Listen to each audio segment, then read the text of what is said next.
Assalamualaikum warahmatullahi wabarakatuh. Perkenalkan, nama saya Revalina Natasha Sinaga dengan NIM 240512041123. Pada kali ini saya akan membahas tentang model infrastruktur jaringan yang merupakan tugas dari mata kuliah jaringan komputer. Pertama-tama kita akan membahas tentang pengertian jaringan komputer. Jaringan komputer adalah sebuah himpunan komputer yang perangkat lain yang terhubung satu sama lain dalam sebuah kesatuan sistem dengan tujuan utama untuk memungkinkan pertukaran data dan berbagi sumber daya. Pada dasarnya, komputer yang tergabung dalam jaringan tetap bersifat otonom, artinya ia mampu beroperasi secara mandiri. Namun, kehadiran jaringan memungkinkan interaksi yang lebih luas.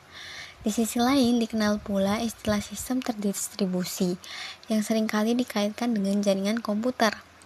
Perbedaannya terletak pada perangkat lunak, sebab jaringan komputer hanya sebatas koneksi perangkat keras, sementara sistem terdistribusi mengatur bagaimana perangkat lunak bekerja sehingga pengguna merasa seolah-olah berinteraksi dengan satu sistem utuh, padahal kenyataannya prosesnya tersebar di banyak server. Selanjutnya, perbandingan dari jaringan komputer terpusat dan jaringan terdistribusi. Jaringan komputer terpusat merupakan bentuk jaringan di mana seluruh proses dan data dikelola dari sebuah komputer utama atau server pusat. Model ini sederhana karena seluruh aktivitas dikendalikan dari satu titik. Namun, kelemahannya terletak pada ketergantungan tinggi terhadap server pusat tersebut. Jika server mengalami kerusakan, maka seluruh sistem dapat terhenti. Berbeda halnya dengan jaringan terdistribusi yang membagi proses dan data ke berbagai server. Dalam model terdistribusi, kegagalan satu server tidak serta-merta memengaruhi server lainnya, sehingga sistem tetap dapat berjalan. Contoh dari jaringan terpusat banyak kita dapat temukan di dalam data center perusahaan kecil. Sedangkan kalau jaringan terdistribusi dapat diamati dalam sistem cloud computing yang servernya itu tersebar di berbagai wilayah dunia.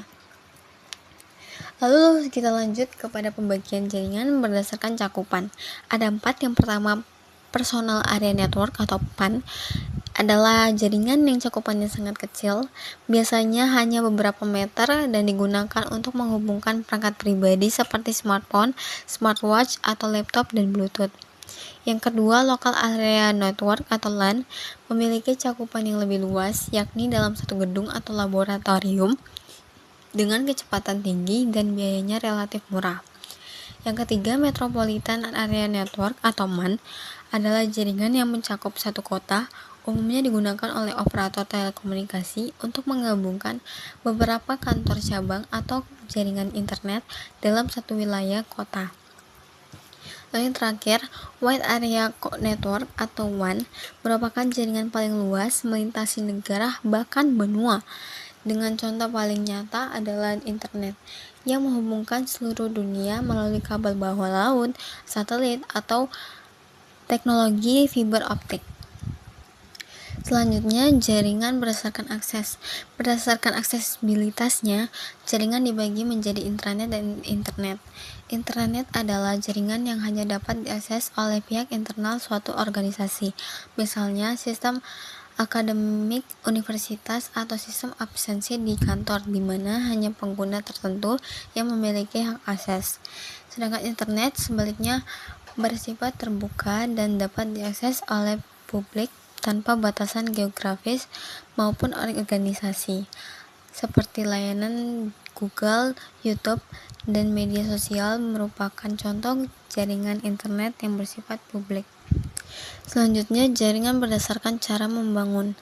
Cara membangun jaringan juga membedakan jenisnya, yaitu jaringan ad hoc dan infrastruktur. Jaringan ad hoc adalah jaringan yang terbentuk secara spontan tanpa menggunakan infrastruktur permanen.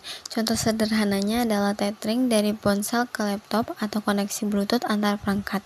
Kelebihan jaringan ini adalah mudah dibentuk, tetapi kelemahannya adalah kurang stabil dan sulit diatur jika perangkat semakin banyak.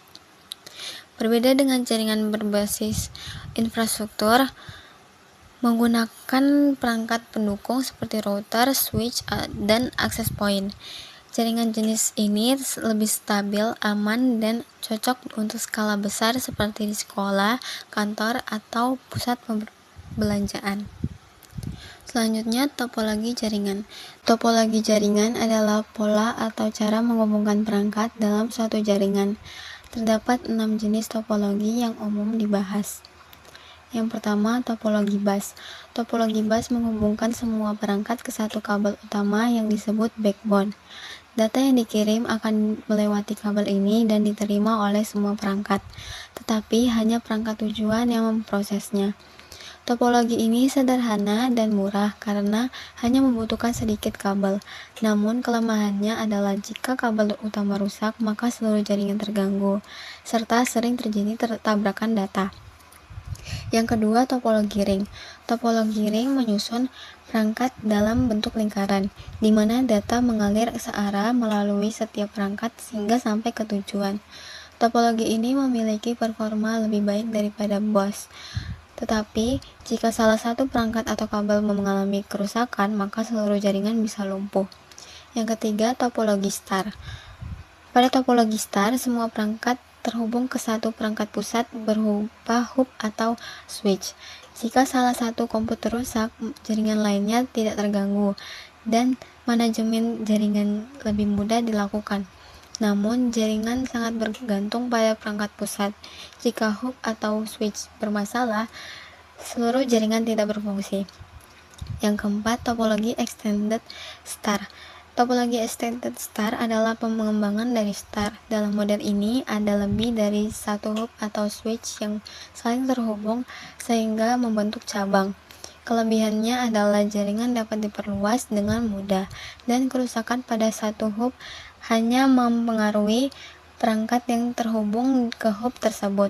Akan tetapi, biaya instalasinya lebih mahal dibanding star biasa. Yang kelima, topologi hierarki atau pohon. Topologi hierarkikal mirip dengan extended star, namun strukturnya lebih bertingkat seperti pohon. Ada node pusat di tingkat atas yang menghubungkan node di bawahnya, dan seterusnya.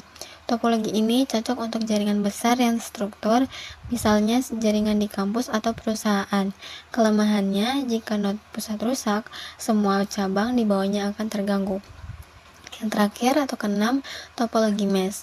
Topologi mesh ini menghubungkan setiap perangkat dengan semua perangkat lain dalam jaringan. Keunggulannya adalah sangat handal karena jika satu jalur rusak, maka masih ada jalur lain yang bisa digunakan. Namun, instalasi dan biaya sangat mahal karena membutuhkan banyak kabel. Biasanya dipakai pada jaringan backbone atau sistem komunikasi yang sangat penting. Selanjutnya, jaringan berdasarkan penggunaan kabel. Ada dua, yaitu wired network atau jaringan berkabel, dan yang kedua wireless network atau jaringan nirkabel. Jaringan berkabel atau wired biasanya menggunakan kabel tembaga UTP, koaksial, atau fiber optik. Keunggulannya adalah kestabilan dengan kecepatan tinggi, namun kelemahannya adalah keterbatasan mobilitas. Sebaliknya, jaringan wireless atau nirkabel memanfaatkan gelombang radio, wifi, atau satelit. Keunggulannya adalah fleksibilitas dan kemudahan pemasangan, tetapi kelemahannya adalah rentan terhadap interferensi sinyal. Selanjutnya, jaringan berdasarkan metode siarannya. Berdasarkan cara penyiarannya, jaringan terbagi menjadi unicast, multicast, dan broadcast. Unicast adalah komunikasi satu ke satu, misalnya saat pengguna membuka sebuah website atau mengirim pesan pribadi. Multicast adalah komunikasi satu ke banyak, namun hanya pada kelompok tertentu. Contohnya siaran IPTV atau rapat daring melalui Zoom. Lalu yang terakhir, broadcast adalah komunikasi satu ke semua perangkat dalam jaringan. Misalnya saat komputer mengirimkan pesan ARP ke seluruh perangkat dalam LAN. Sekian yang dapat saya sampaikan tentang model infrastruktur jaringan. Jika ada kesalahan kata dari apa yang saya ucapkan, saya mohon maaf. Sekian dan terima kasih.